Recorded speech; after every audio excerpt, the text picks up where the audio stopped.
Shalom. I want to start off by giving all glory and honor to Yahawah, Ba'ashem YAHAWASHI, Ba'ashem Rakakwadash. Double honors to the apostles and the elders of Greatmillstone. And shalom to all the Akim out there. Continue to push this thing of ours in truth and sincerity.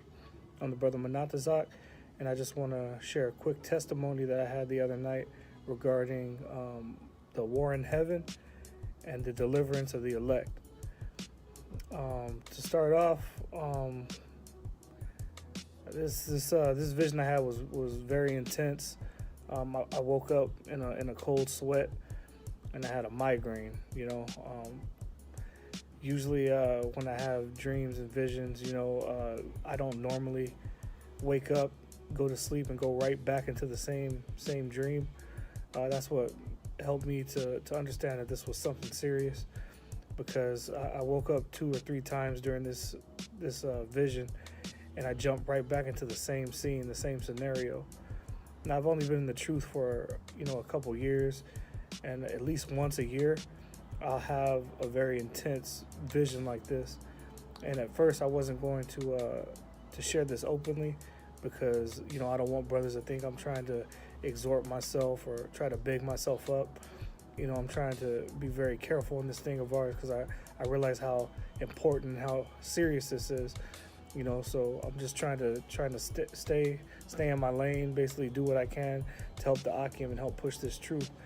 But it wasn't until getting some advice from the elder brother Manatazach, and also staying in deep in prayer, that I realized that sharing this testimony will be the best way to help further this truth. Because dealing with the things that we deal with on a daily basis,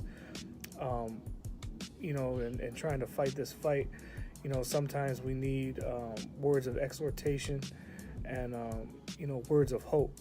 So Lord willing, this short testimony can be that to the sincere Akim and Akwathium out there that are continuing to push this word, this sound doctrine.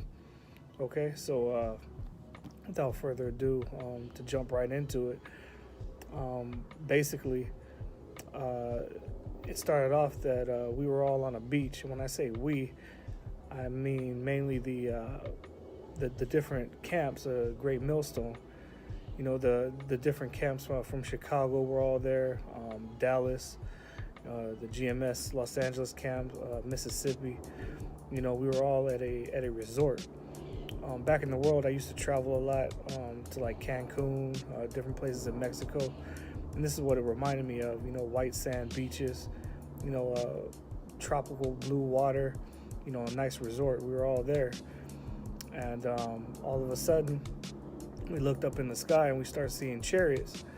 Now, being out here in Los Angeles, chariots show up quite often, at least every other week. On my channel, I've uploaded some videos of chariots showing up. And when they showed up in my vision, they looked exactly like they do on the video, just bright lights in the sky.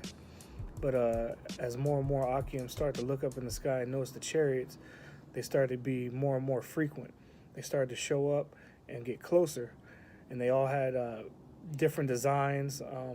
The best way I could explain it is, it can't really put into words, but when you see movies like Independence Day and War of the Worlds, they looked exactly like that as far as mechanical wise, but there seemed to be life with them, like they had a personality of their own, like they were alive. That's the best way that I could put it. They didn't seem like just normal machines or vehicles. There was a very high intensity to them, almost an intelligence, and there were different designs. They were in formation, and it was a very intense feeling to look up and see them. Even though being in the truth, we know that YAHAWASHI is coming back, with the angels and with the chariots, but to see them up close, it was very intimidating. And there were other people at the resort as well, and they were freaking out, crying and asking what was going on. But a lot of the Akim were just giving all praises to Yahawadah, Yahawashi, saying Kwam Yasharala. But all of a sudden, the military showed up, or the Air Force rather.